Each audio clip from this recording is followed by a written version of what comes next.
My freaking tablet is being so goofy. No matter which way I turn the screen, it puts me upside down.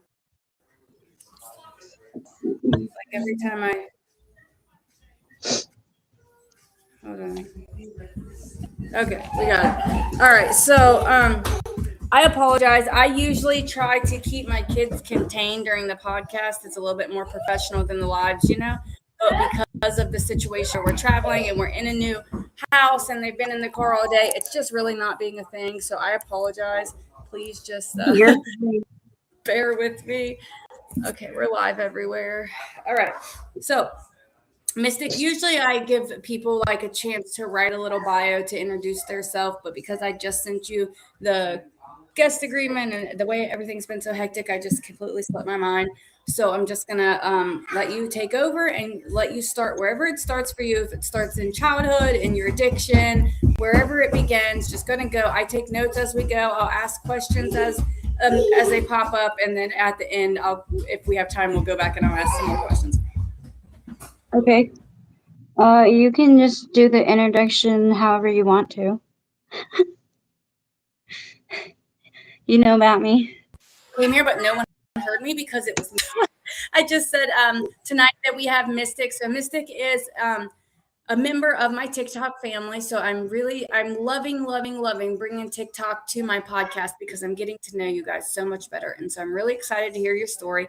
I do know a little bit, obviously, from TikTok. So Mystic has recently lost her son to the disease of addiction. So she's really going through that, as well as fighting for her own life and her own recovery.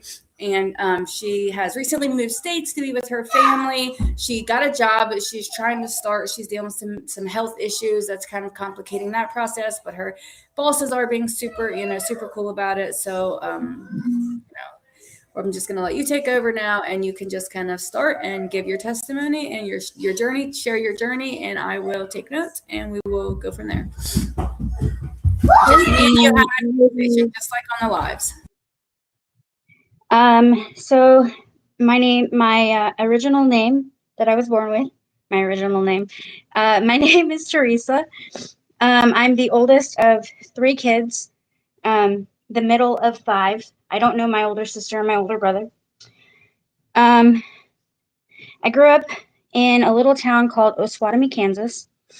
When I was 17, we ended up packing up everything and moving to Colorado, where I grew up. I met my first husband there. That's where my addiction comes into play. I think I was 19 when I met him, and I was married to him within 2 years after meeting him. He is the biological father of my 2 youngest boys. My other 3 children are adopted. I have 3 boys, 2 girls. Where to start? I was, I think, 21, 22 when I had my first biological son, 2012. At that time, my first husband was working a lot. I stayed at home. I took care of the kids. He was very abusive. He would, this is where I might start crying. He would lock me in cabinets, or not cabinets, closets. He would, I think everybody knows what speedballing is. He would speedball. He got upset one day because of me watching my dad's cats, for him and my mom. He came home, got very angry. At this time, I didn't know I was pregnant with my youngest. But he ended up banging my head into the ground 17 times. The whole right side of my face was shattered. Broken nose, cracked jaw, broken eye socket. I had cauliflower ear. I have a bald spot on the back of my head, which I hate, absolutely hate. All of this and more. He broke my nose. He broke 7 ribs, my wrist, cracked my forearm, cracked my elbow, all while my oldest son was in my arms.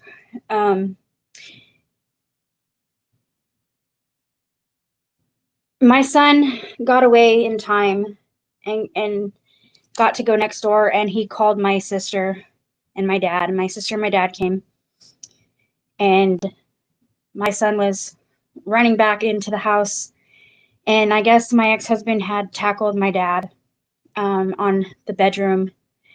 My sister ended up taking my son to the neighbors, having my neighbor watch my son. She ended up coming back in. Instead of checking on me first, she went straight for my dad and helped my dad, and got my ex-husband detained until the cops got there, and then they came and checked on me.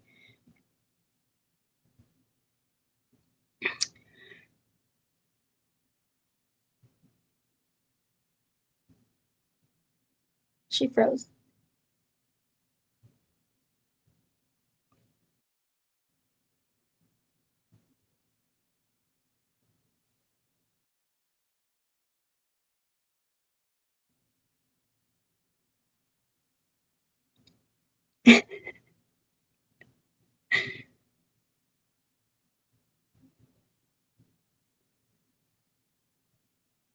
I can't hear you.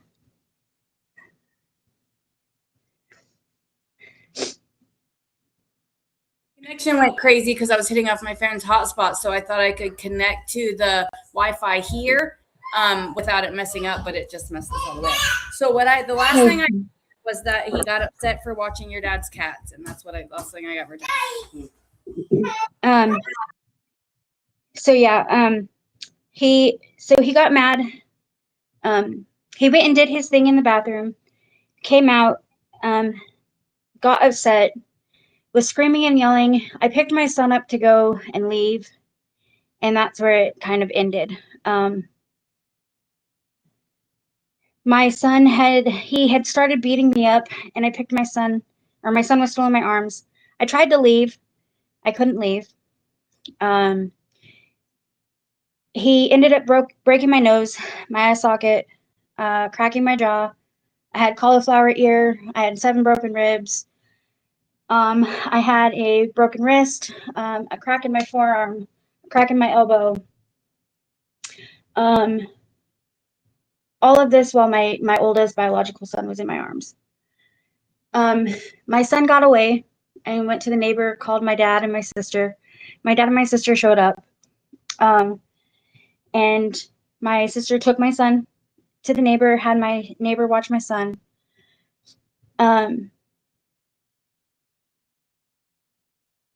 He was attacking my dad at this point, and my sister went and helped my dad, and they detained him while they waited for the cops. My neighbor and my son were my neighbor was trying to keep my son out of the apartment, but she was also trying to check on me. Needless to say, I didn't know I was pregnant with my son, my youngest son, until I went to the hospital that day. In the process of them detaining my ex-husband, my sister had broke his nose. And then they found out that he was not only being abusive to me and my son, he's how my addiction started. I would be locked in closets. Instead of being fed food, I was fed meth.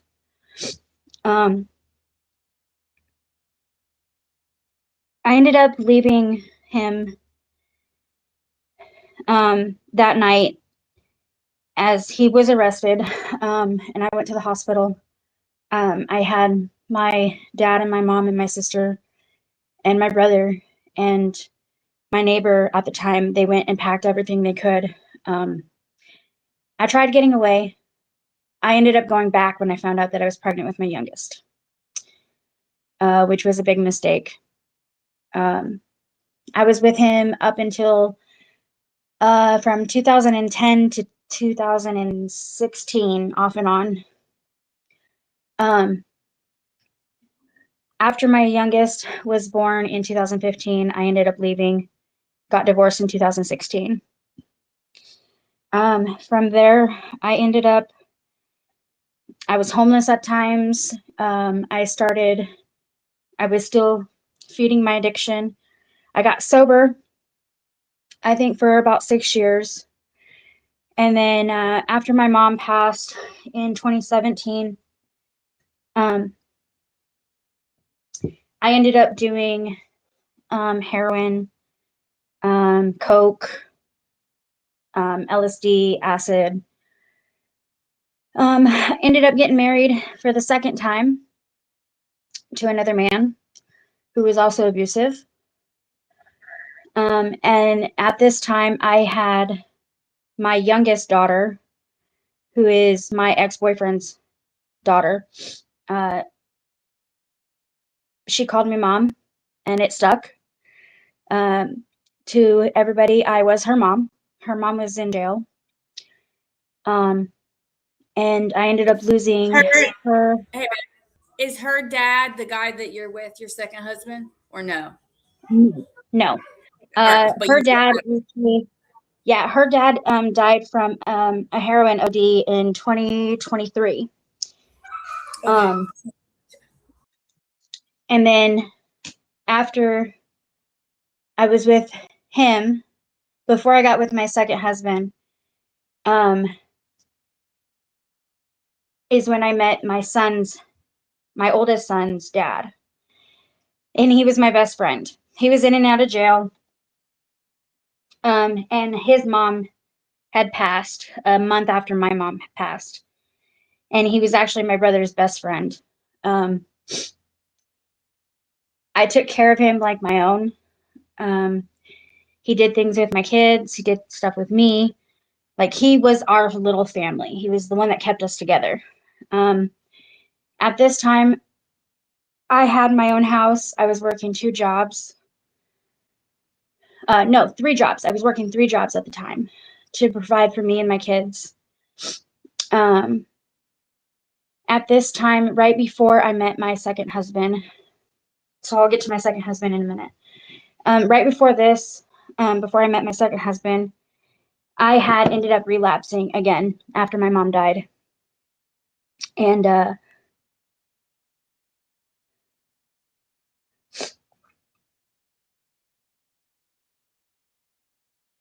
ended up moving someone who I thought was a friend into my house. And he would help me watch my kids while I worked. At this time, I wasn't very close to my family.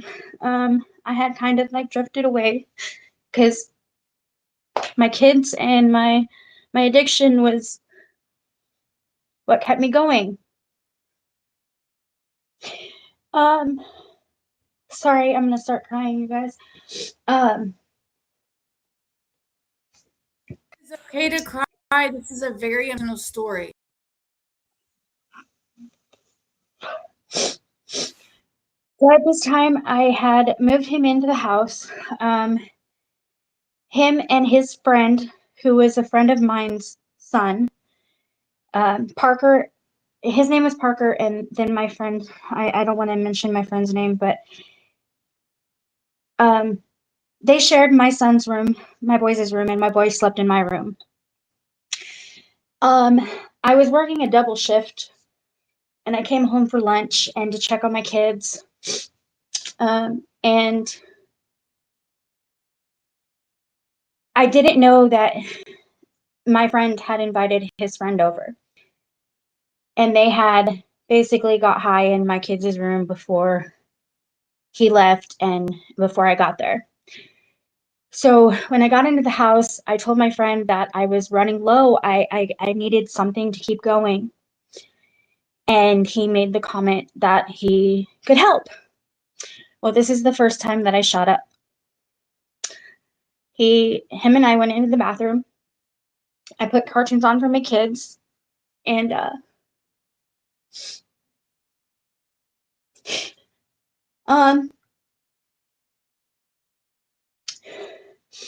He freaked out trying to help me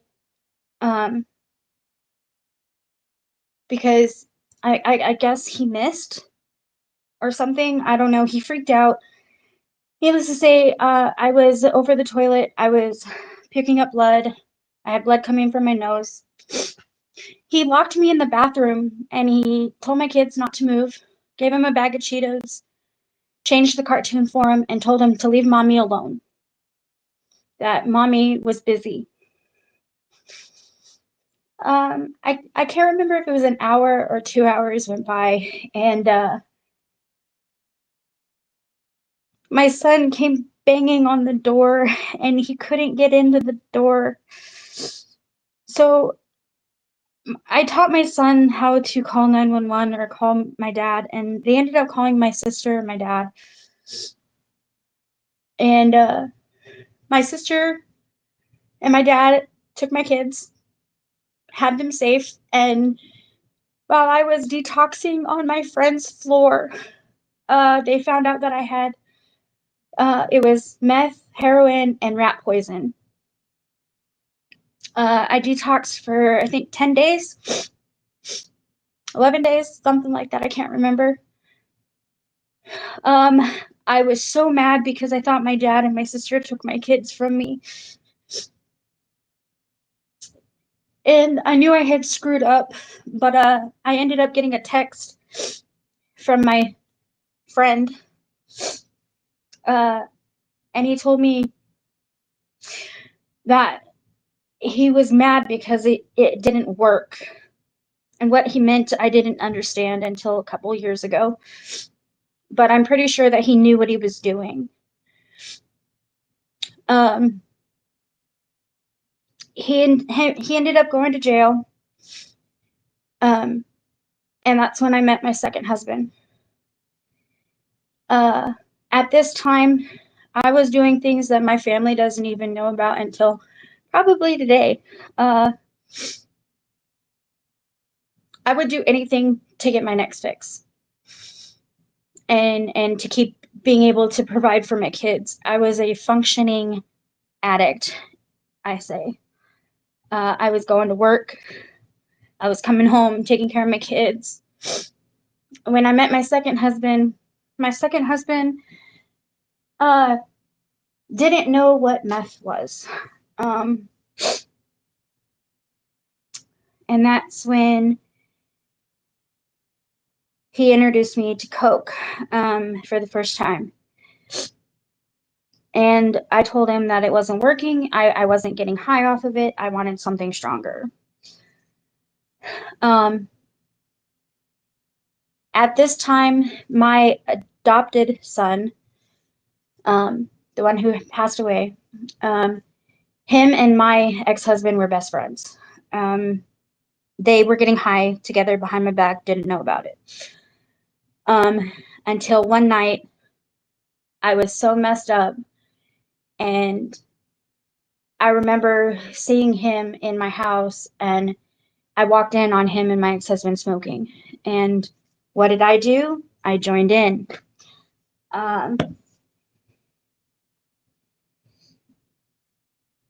Mind you, I never done anything around my two youngest boys, but I did my oldest boy. And I regret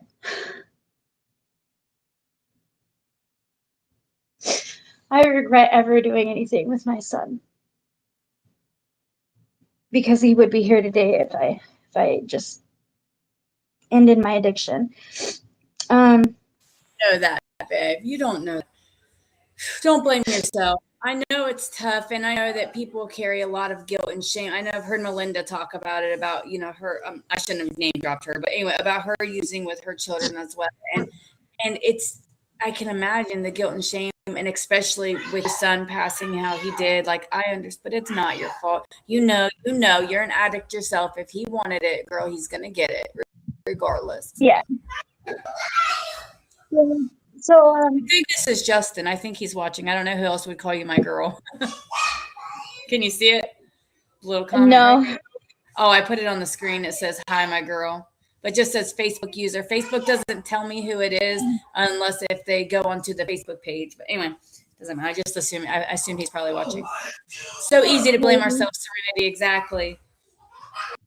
So, I ended up. What did I? Where did I stop? Oh, we were getting high in the room, and at this time, I was still working my jobs, and that's when I met my oldest daughter.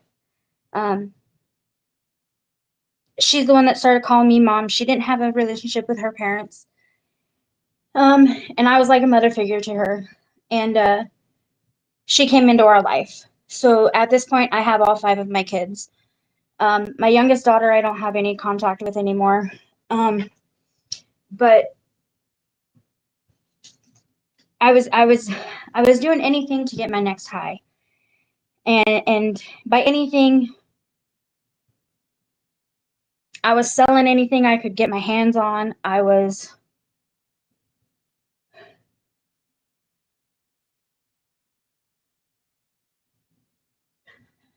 It got to the point where I was even selling myself. And my ex-husband, when I met him, I thought he was the one. I really did. I thought he was the one. And I ended up introducing him to meth. And he introduced me to coke. At this time, shortly after that, I had lost my house, my jobs, everything had fallen downhill, and my kids, I lost my kids to the state of Colorado. My family tried so hard.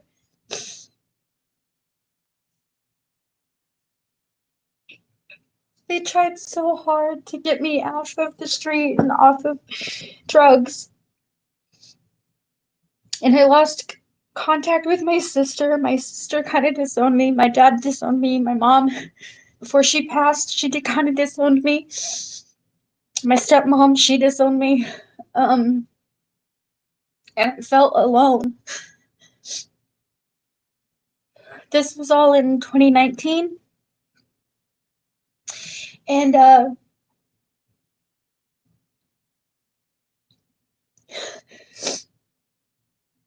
so when I lost my kids, my sister tried taking them, my aunt tried taking them. And for some reason, my sister wasn't allowed to. And I just found out about 3-4 days ago that my first husband had a say. I remember my first husband telling the CPS workers that my sister did drugs, and my sister's never done drugs. And so that was the reason why my sister wasn't able to get my kids. So after that, in 2021, I thought it would be the best thing to sign my rights over to the state of Colorado. July 7th of 2021, I said goodbye to my 2 younger boys.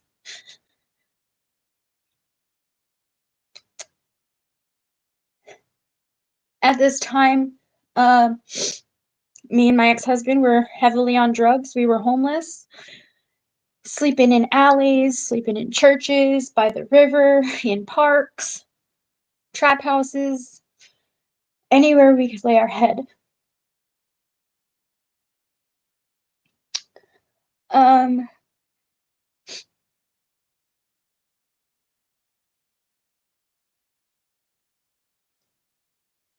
Give me a minute.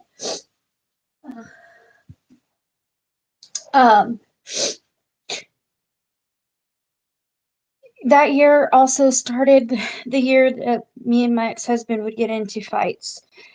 Horrible, horrible fights, to the point where we would box with each other. If we didn't have what we needed to get us high, we were boxing. Fist for fist. I remember being thrown through a wall. I remember being those big Yeti bottles. I remember one getting thrown at me. I have a scar on one of my elbows from trying to block it. I remember running to my dad and my stepmom and my sister and my brother and telling them I would never do it again. I didn't want any more drugs. I didn't want to be with my ex-husband anymore. But I kept going back. I just kept returning, and I kept getting high, and I would hide it. I would try so hard to hide it. But I couldn't. My family knew. Um, my dad would know. He knew. He knew when I was getting high.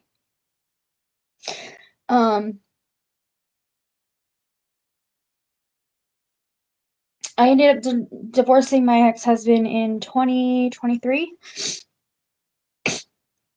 And he was in ComCore at the time for some charges that he had picked up, one of them being domestic violence. And what did I end up doing? I got sober for about a year, and then this was 2023 is when he was in ComCore. So yeah, for almost a year is when I was sober and ended up going back. I was still homeless, bouncing from place to place to place. And then in April of 2025, I told my dad that I did not want to get high anymore. And he said that he couldn't help me anymore. He's tried helping me as much as he could. That month, my sister ended up moving my sister and her boyfriend ended up moving my dad, my stepmom, my brother, and my brother's girlfriend to Nebraska. And I was told that they weren't going to help me until I got my shit together. And I said, okay. At this time, I had been in rehabs off and on 3 different times, and each time I left. This time, I was in there for, I think, 7 days. When I found out on May 1st that my oldest boy overdosed on meth and fentanyl.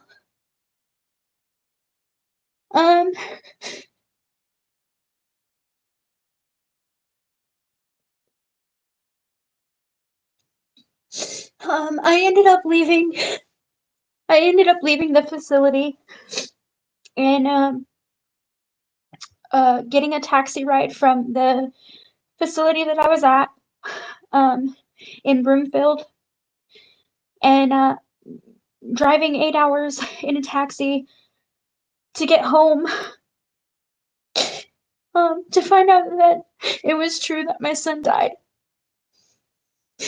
And I didn't have any family. I didn't have anybody.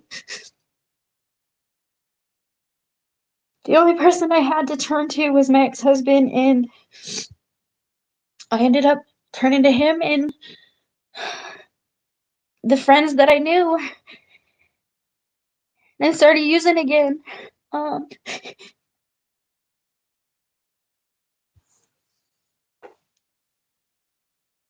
On May 14th of 2025, I had just went and bought from where I was getting my stuff from, and I ended up getting back to the house that I was at, and I think I did a little bit, and then I just started bawling, and I dropped to my knees, and there's Psalms 147 popped into my head. It's my favorite Bible verse, and I asked God, I said, I want to go with my son. I wanted to be with my son.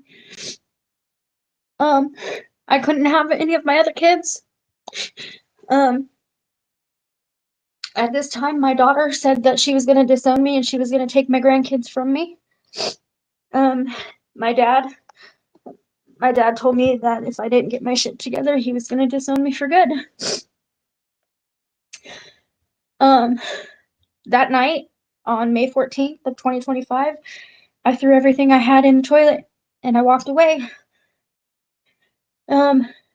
I've moved from Colorado to Alabama to Mississippi to Oklahoma and to now with my family. I have a relationship with my sister and my dad and my stepmom, my brother. I have a job. I'm sober. I have an amazing relationship. And I'm trying to heal.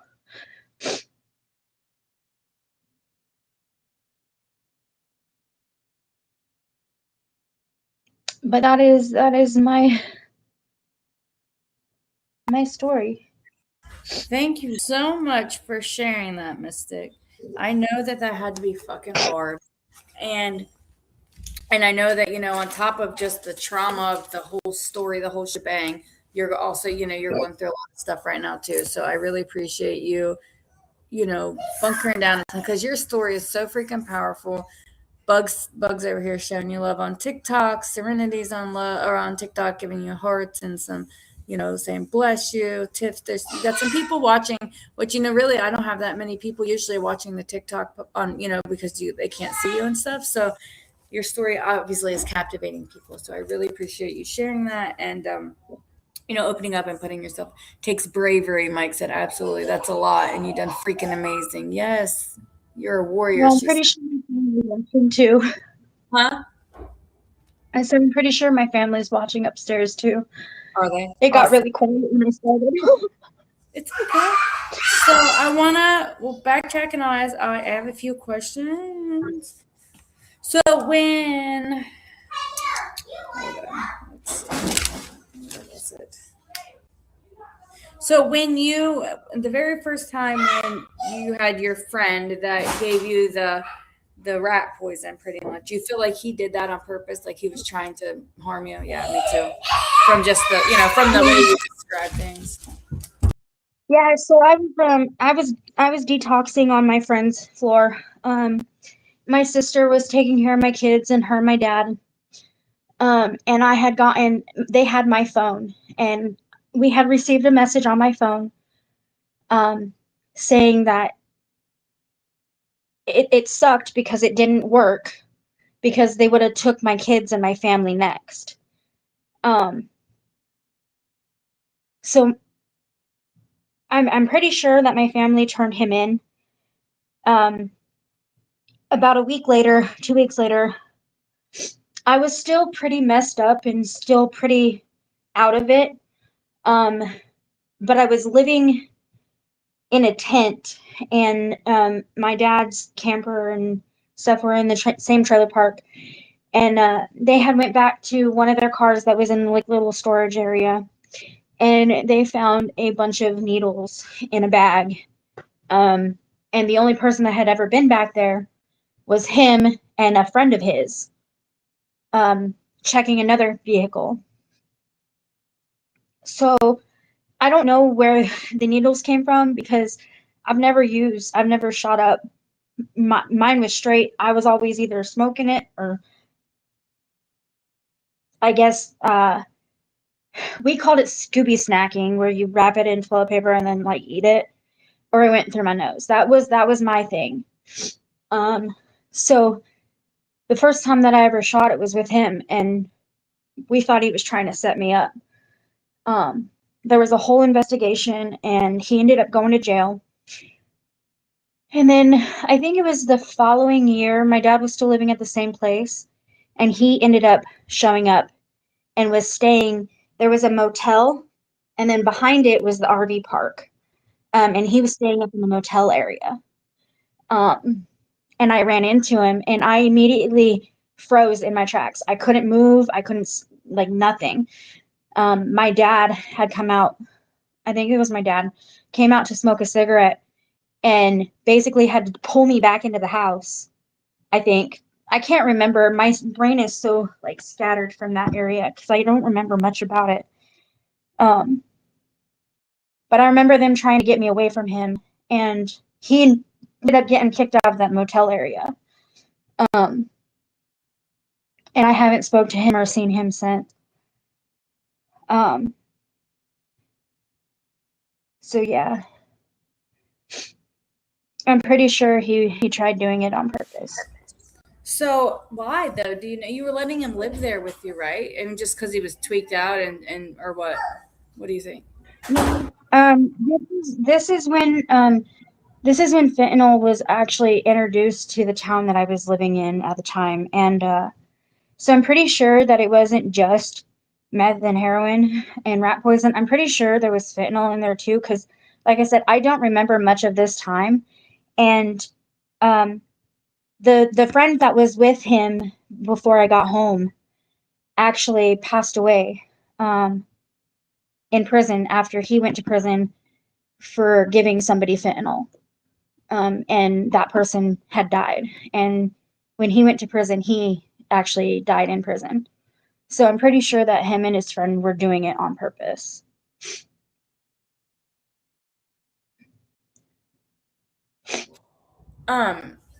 What did the hospital say? Like when you showed up and you had rat poison in your system, like how did they have to pump your stomach, or what? What happened?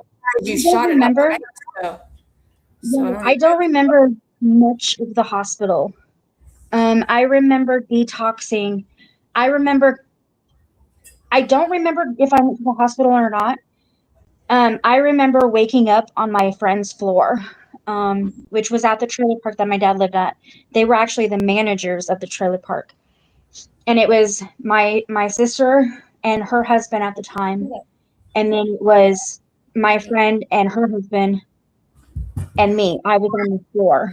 But they said that I had large amounts of heroin, meth, and rat poison in my system. That's so scary. After that, I don't really remember much.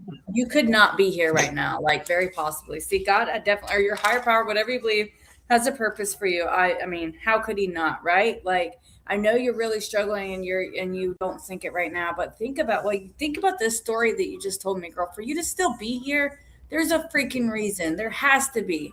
No other explanation. So I want to back up a little bit more too.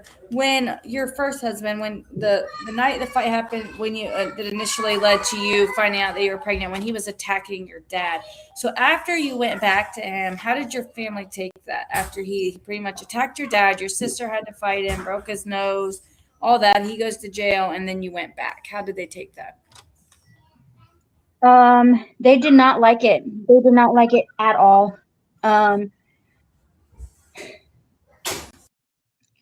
At this time, my family didn't want anything to do with me because I was still with him. And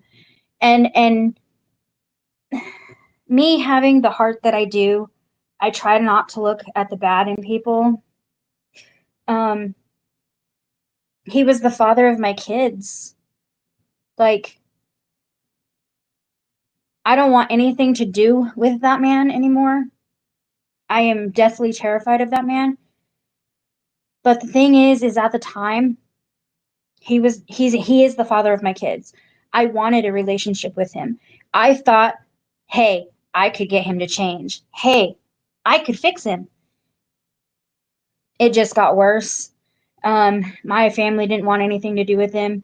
They didn't talk to him. They didn't try having a relationship with him. They didn't even want my son, either one of my boys, going near him or around him. And there's some other things about him that I don't want to go into detail about,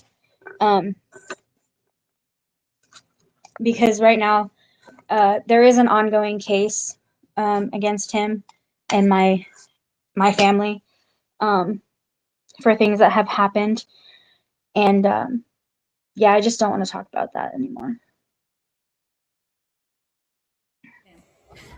I want to talk a bit. Well, you tell me if this is something we can talk about, because I wanted to ask questions about how you said he locked you in the closet and that he wouldn't give you food, that he gave you meth instead. I want to talk about a little bit like how did you cope with it? How did you get through, just by getting high and kind of just zoning out, or because I know that has to be So, so when mentally. he, yeah, so when he was locking me in the closets, I had just gave birth. I think my son was like 2, maybe 1.5, 2. My son, my oldest biological boy, would go to my dad and my mom, my sister, and that would be the time where he would get mad, like he didn't want my son going to my dad's, and at that time he would beat me up like bad, and he would lock me in the closets. And me, I it was the only thing to eat. I was really skinny back then. And then like I wasn't really skinny. I had like the baby weight from having him. But to get through the day and the night and not feel hungry and want food, I would get high just to pass the time, because I knew if I didn't and if he would open the door and he would find it, I would get hit. Um like I am terrified of this man. Like And I if you still have didn't nightmares. do it, you got abused, pretty much, is what you're saying, right? If you Yeah. didn't. How can I'm so sorry, man. I'm so sorry. And no one knew, like your family, did they know? They didn't know it was this bad, right? Or did they? They didn't know it was this bad, until when I finally left him, and I told them how bad it had gotten, and knowing what I know today about him, I wish I never went back, and I wish he would have went to jail. He went to jail for 2 years and then was on probation for a long time.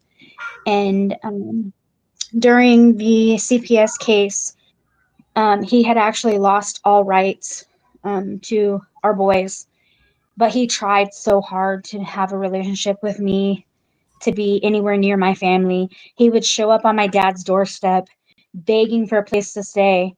And my dad having the heart that he does, and me having the heart that I do, at times my dad and my mom would let him stay, but they regretted it every time, because he either brought shit into the house and was using at the house around my family, or he would steal things from my family. My ex-husband stole things from my family. I have stole things, and I'm not proud of it, but I've tried to fix the relationships that I have broken. And my sobriety means so much to me now. And I see how much I have like lost out on during my addiction, and how much I've hurt people in my addiction, that it hurts me. Um, and I think that's why I'm so gung ho on trying to make myself better. Um, I'm always trying to find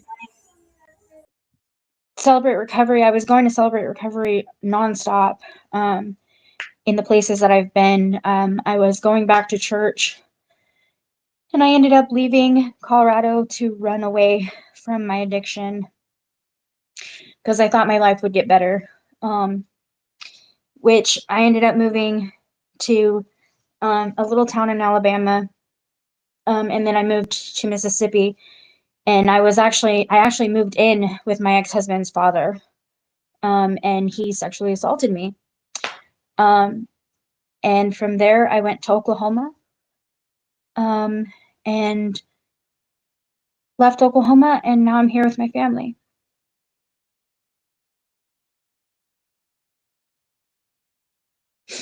On TikTok, Serenity said that in active addiction, in active addiction, our benchmark was low. We didn't know we were worth more. And I wanted to read that to you because you definitely are worth more, girl. I had no idea. Obviously, I knew a little bit about your story and kind of like where you came from and all the stuff, but I did not know that you've been through so much shit, man. Like, I am so freaking sorry. I really am. Sorry, I got kicked off of the.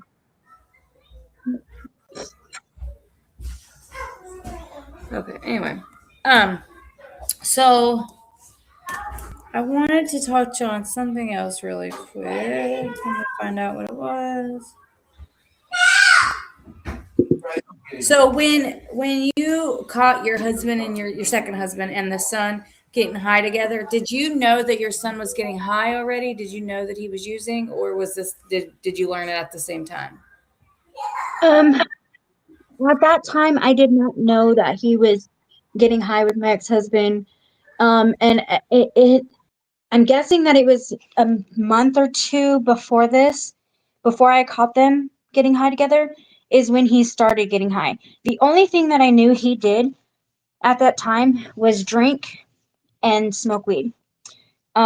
Because he drank and smoked weed with me. That was his coping to numb his feelings of his mom passing. I did not know that he was numbing himself with other things until about a month or two after he had started. And me being so messed up at the time, I didn't even think twice to not. I let addiction run my life. And I ended up getting high with him. It's all good. It's not all good, but like, you're not the only person that's ever done. I got high with my parents, and like my dad fucking loved me. Like, so I definitely can relate. Like I know this story is a little bit backwards, but like to yours. But I struggled to tell my story, my testimony, because we talked about this in women's group where I don't want to paint my dad in a bad light because I know that he loved and cared about me, but he did use with me a lot, like, and, ran from the cops with me and all of these things. So, I can understand like where you're coming from and kind of feeling like, I mean, not like completely, but I can kind of get it. I just want to say that Serenity said, I can care how much you care about your sobriety. And my friend Victor, still here, 91324, she said that he's so proud of you for coming as far as you have. And that's Mary. Mary just got here. So real quick, before we wrap up, we have about 10 minutes left, and I want to talk about some of the good. So let's talk about where you are today. I know you started this new job. You're in a great relationship, repairing. I know we touched on it briefly at the end. You're repairing stuff with your family. We have met Justin. He's really great, and he's come and seen. Even me has protected Mama Bear here. When you first start talking to him, I was like, just be super careful. Like we love you. But now I'm coming really to love and respect him. I can see how much that he cares about you, and So Yeah. I'm just talk about that. Let's talk about first. I'm going to talk about your family. Let's start kind of in order. So how did you get back to building your relationship? I know that they had said that they were like done with you, kind of everybody disowned you, and you had to get your own shit together. And then your son passed away. So is that kind of how it happened, or did they still say no until you continued? So back in April, March, April area, I had told my family I didn't want to get high anymore. I wanted to be sober and I wanted to be happy. And I begged and begged and begged and begged and begged for help. My friends are here. And from there, I ended up going. Like I said, while I was in rehab, my sister moved everybody out here to where she's at, and I was told to finish rehab and then they would think about helping me.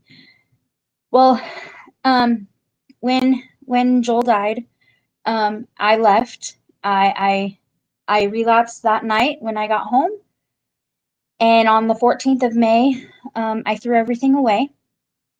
Today I'm 8 months and 8 days sober. I I broke down on my hands and knees, begging for help and begging.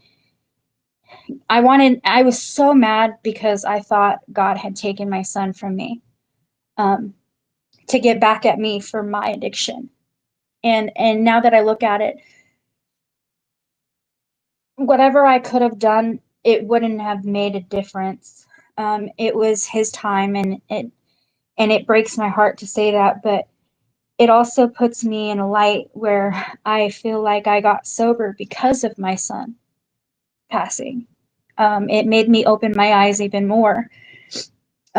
Shortly after that, I ended up going back to my town that I grew up in Colorado, and I was on the streets.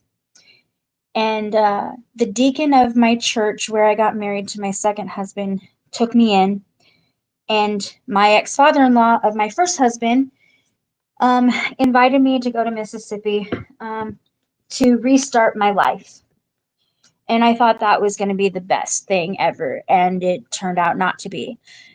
Well, when I was in Mississippi, and after I had gotten sexually assaulted, I reached out to my dad and my family, and my dad has been through the ringer since July. He's had a heart attack. He's had a stroke. He's doing the best he can, and taking care of himself. So I figured that I could move on, and I would find my way, as much as I could by myself. And I would talk to my family on a daily basis. Well, when I got to Oklahoma, I moved in with an amazing family, and I care about this family a lot. But at the time, it wasn't where I needed to be. Even though I was going back to church and I had a one-on-one relationship with my dad again, it was not where I needed to be. I got kicked out of that house. And at the time I was with somebody, and we broke it off. And I begged my dad. I said, look, I said, this is what's going to happen. I said, I just got kicked out. I don't know what to do. And I told my dad that if I ended up back in Colorado, I was either going to end up using again, or I was going to end up dead. And I begged my sister. I called my dad, said there was nothing he could do. Even though he wanted to help me as much as he could, there was nothing he could have done.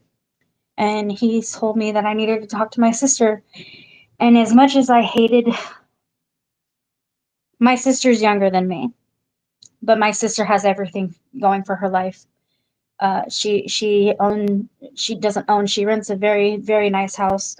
Her and her boyfriend both have cars of their own. They both work. She's a manager at the donut shop. She's having the life that I wish I had. And she said that I could be here, but I could only be here for a month.